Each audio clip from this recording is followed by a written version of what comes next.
80 years ago, the world emerged from a devastating war and built an institution for peace. Today, the institution is surrounded by wars on multiple continents, an escalating climate crisis, and a new age of great power rivalry. The question now is stark. Is the United Nations the solution to a fractured world, or is it merely a monument to a bygone era? And while diplomats debate in New York, the human cost of inaction is paid by millions. This isn't just about procedure, it's about people. Welcome to this special report from the world this week. I'm Mandisa. Leaders from across the world just gathered in New York for the 80th UN General Assembly. They gave speeches and laid out visions for the future. But behind the stagecraft, a far deeper struggle is underway. A battle over who gets to define the rules of global governance. It's a battle that will shape the world you live in, from the stability of the economy to the safety of the planet. Is the UN still a vital forum for dialogue, or a relic of a world order long gone? That's the question we're unpacking today. The agenda for the 80th UN General Assembly could not have been more urgent. Leaders convene in New York not to debate abstract reforms, but to respond to a simultaneous convergence of crises that test the UN's founding purpose. At the top of the agenda and the heart of UN's dilemma is Ukraine. A permanent member of the Security Council, Russia, has violated the very charter it helped to write by invading a sovereign neighbor. The act doesn't just test global stability, it undermines the legitimacy of the UN itself. How can the body charged with maintaining peace enforce its rules when one of its most powerful members openly breaks them? Each veto in the council chamber feels like another nail in the coffin of the post-World War II order. Then there's the Middle East, the world's longest running diplomatic failure. The Israel-Palestine conflict remains a moral and political wound that refuses to heal. The UN has passed dozens of resolutions, deployed envoys, and hosted endless peace talks, yet the violence continues. For many nations, this conflict has become the symbol of the UN's impotence, its lofty ideals colliding with the geopolitical realities it can no longer shape. Even its humanitarian arms like the UNRWA, the World Food Programme, are overstretched, struggling to alleviate suffering in a crisis the political machinery cannot seem to resolve. And beyond war zones, the planet itself is in crisis. From catastrophic floods in Libya to wildfires across North America and the Mediterranean, the climate emergency has become the great equalizer. No border can contain it. The science is clear, but the politics remain paralyzed. Developing nations argue with increasing urgency that the industrialized North created this problem, yet the South is paying the price. What they need is not more pledges, but real money and technology transfers. Climate cooperation has become the new test of international solidarity, and the UN's credibility now depends on whether it can turn words into action. And that brings us to the loudest chorus at this 80th UN General Assembly, the Global South. From Africa to Latin America to Asia, leaders demanded a UN that reflects today's power realities, not the frozen hierarchies of 1945. They called for reform of the Security Council, for fairer representation, for climate finance, and debt relief. This isn't just rhetoric. It's a coordinated global movement demanding that the rules of international governance finally match the world as it exists, not as it once was. The G77 plus China has become a diplomatic counterweight, proof that the age of Western dominance in the UN system is ending.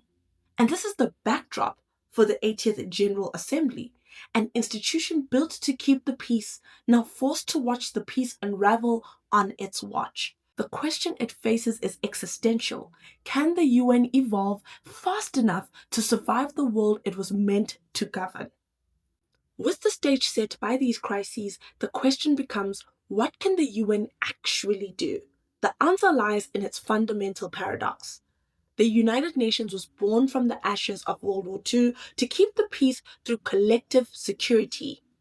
80 years later, the question is unavoidable. Does it still serve that purpose? The answer depends on which UN you are looking at, the one that governs or the one that represents. Let's talk about the eroding of power. The UN's credibility rests on its Security Council, the core institution meant to enforce peace and collective security. But that system now looks increasingly unfit for purpose. The 5 permanent members, which is the United States, Russia, China, France, and the United Kingdom, have turned the veto from a safeguard into a weapon. In Ukraine, Russia uses it to block any resolution condemning its invasion, effectively granting itself immunity.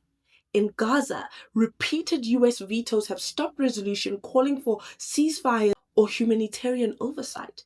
In Sudan, in Myanmar, and in Syria, competing vetoes from rival blocs ensure that atrocities unfold with impunity. When the most powerful states are also the least accountable, the UN's promise of rule-based order starts to look hollow. The Security Council hasn't just lost its credibility, it's become the symbol of its own dysfunction. And what about relevance? Despite this paralysis, the UN remains far from irrelevant. Its power has shifted from enforcement to expression. The General Assembly, where every member state has an equal vote, has become a kind of geopolitical theatre. The only place where small nations can challenge superpowers on a global stage.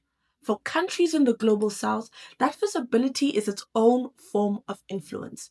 A well-timed speech can shape international opinion, signal alignment with emergent blocs, or pressure donors behind the scenes.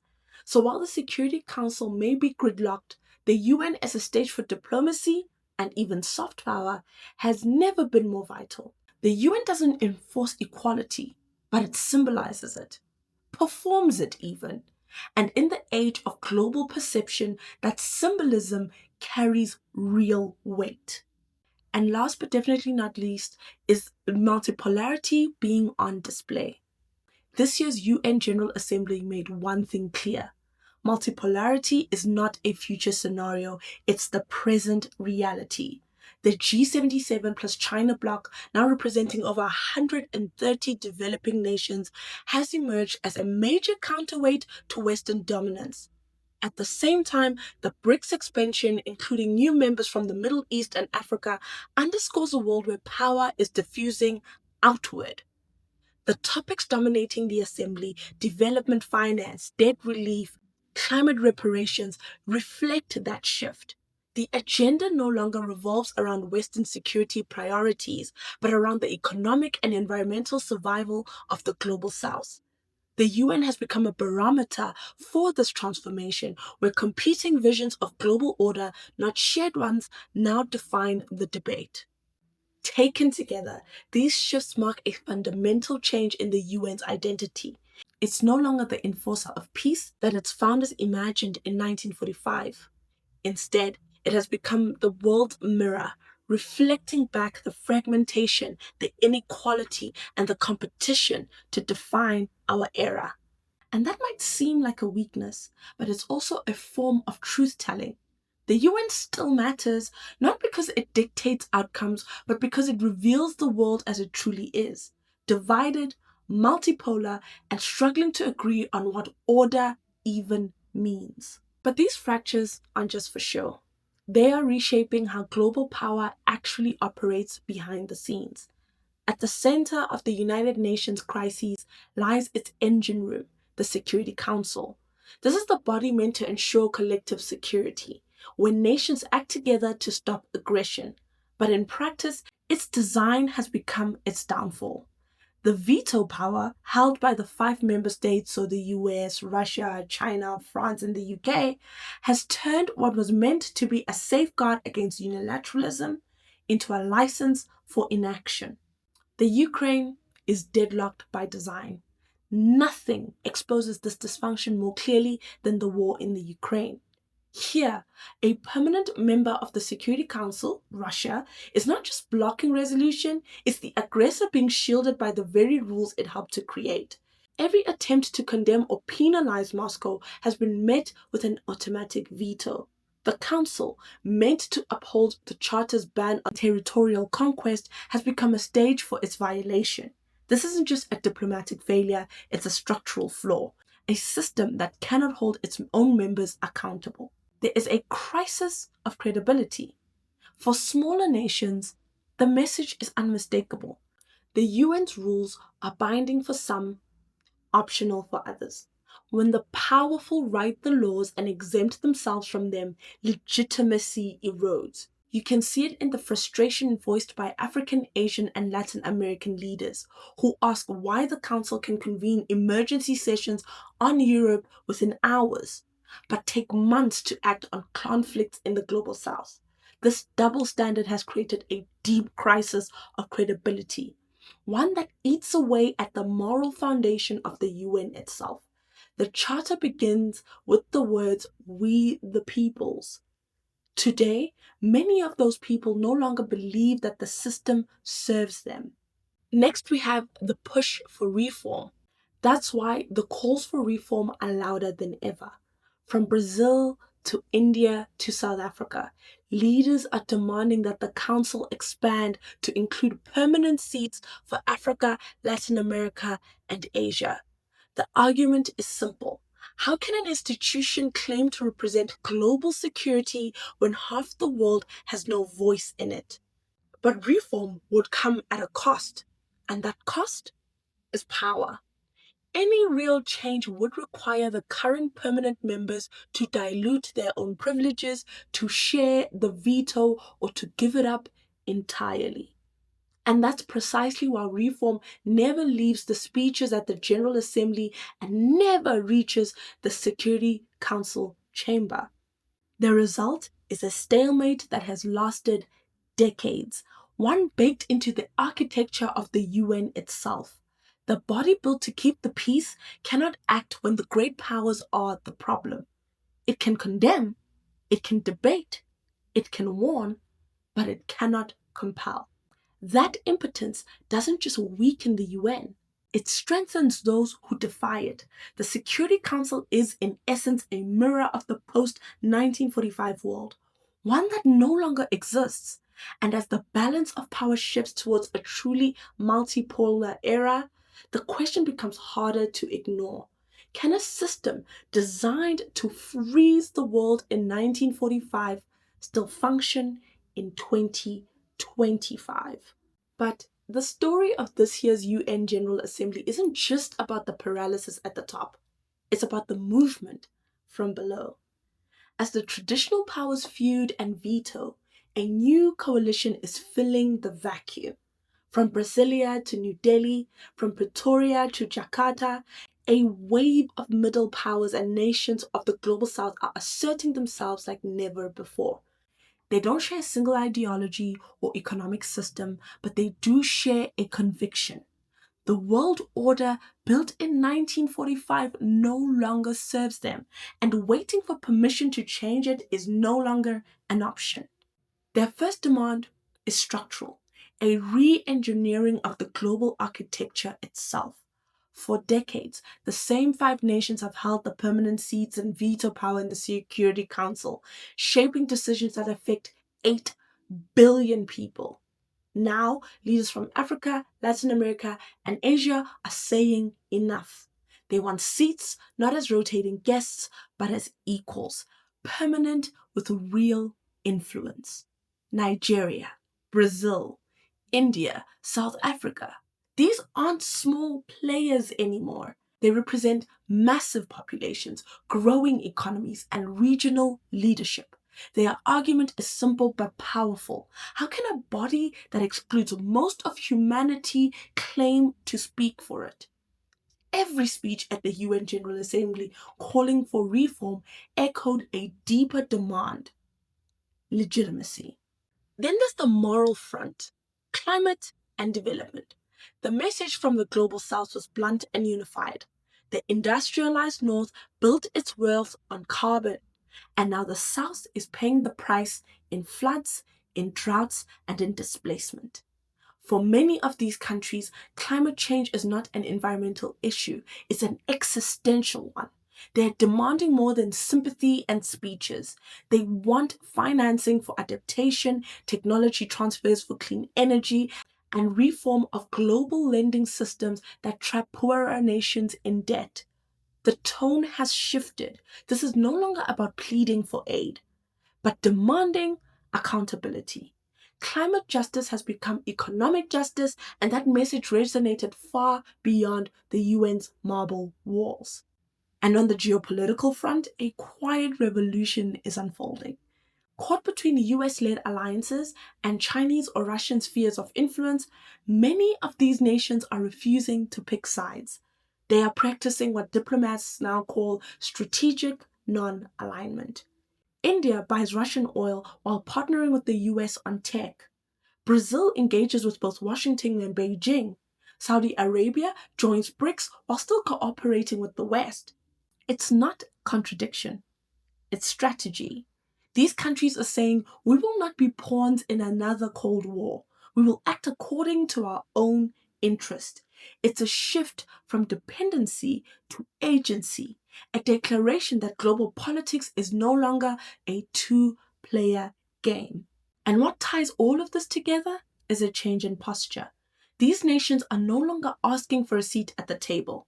They are demanding that the table itself be rebuilt, one that reflects the world as it is, not as it was.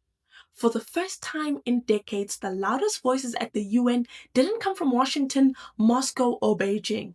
They came from the global south, and their message was unmistakable.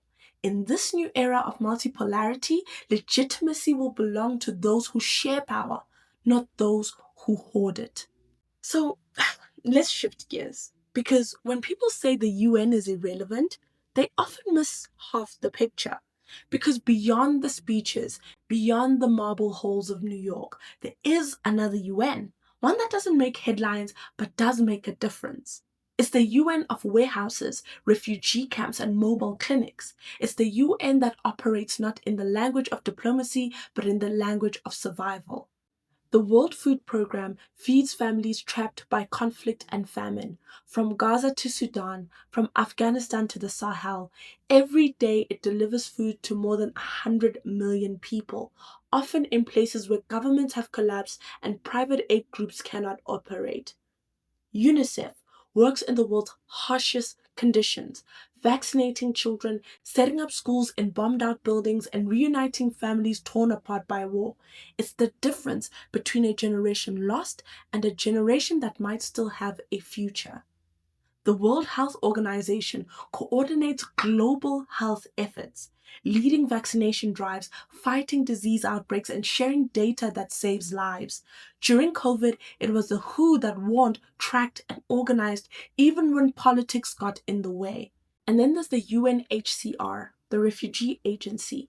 Tens of millions displaced by war and disaster depend on its tents, its clinics, and the protection to survive another day. These agencies often run on shoestring budgets, dependent on voluntary donations, yet they are the backbone of the world's humanitarian system. So when we ask, does the UN still matter? The answer depends on which UN we're talking about. The political UN, the one that debates peace and security, is struggling, trapped by vetoes and geopolitics. But the operational UN, the one that delivers food, medicine, and education, is still indispensable. In many crises, it's the only actor left standing when everyone else walks away. This is the UN's great paradox. It is failing at its highest mission, which is to prevent war, yet succeeding every single day at its most fundamental one, to keep millions of people alive in spite of it. It cannot stop every conflict, but in the rubble of those conflicts, it continues to serve, to feed, and to heal. And maybe, in a world where even the great powers are divided, that quiet, stubborn persistence is its most radical act. So as usual, Let's connect the threads. What does the 80th UN General Assembly really reveal? It shows an institution in the midst of an identity crisis, one that doesn't just reflect the world's divisions, but embodies them. 80 years ago, the UN was built to prevent another world war, a bold experiment in collective security. But the architecture of the world still rests on the scaffolding of 1945. 5 permanent powers, 5 vetoes, and a global hierarchy that no longer fits the map. Today's crises, climate collapse, mass migration, cyber warfare, pandemics, and artificial intelligence aren't bound by borders. They can't be solved by coalitions of the willing or unilateral sanctions. They require coordination, cooperation, and trust. The very things the UN was created to provide but now struggles to sustain. The UN is trapped between eras, between the 20th century structure of the Security Council and the 21st century reality of a multipolar, interconnected world demanding equity. Between gridlock in New York, where diplomacy falters under vetoes, and life-saving action in the field, where UN agencies fight famine, rebuild schools, and deliver vaccines. Between the authority it once wielded and the relevance it now must earn every single day. And yet, for all its flaws, the UN endures. It remains the only true universal forum where every nation, large or small, rich or poor, can speak, can accuse, can demand, or can even dream in front of the world. In that sense, the UN has become less a referee and more a mirror, reflecting both our aspirations and our failures. But here's the terrifying truth. In a world of cascading crises, from climate breakdown to technological disruption, we need an effective UN more than at any time since 1945. The great tragedy would be if, at the moment of the greatest need, the world's best mechanism for cooperation has become too divided, too outdated, and too distrusted to function. Because the question is no longer if the world will change, it's whether the UN will change with it, or whether its failure to evolve will change the world for the worse. And that was our special report on the UN at 80. So what's your verdict? Is the United Nations still relevant, or has it become an unnecessary, flawed institution past its prime? I want to hear your analysis in the comments. How do you see the UN navigating this new, fractured world? If you value these deep dives into the mechanics of global power, the best way to support the channel is to like this video, comment, and subscribe. You'll be joining a growing community that looks beyond the headlines. I'm Mandisa. Thank you for watching, and I'll see you next time.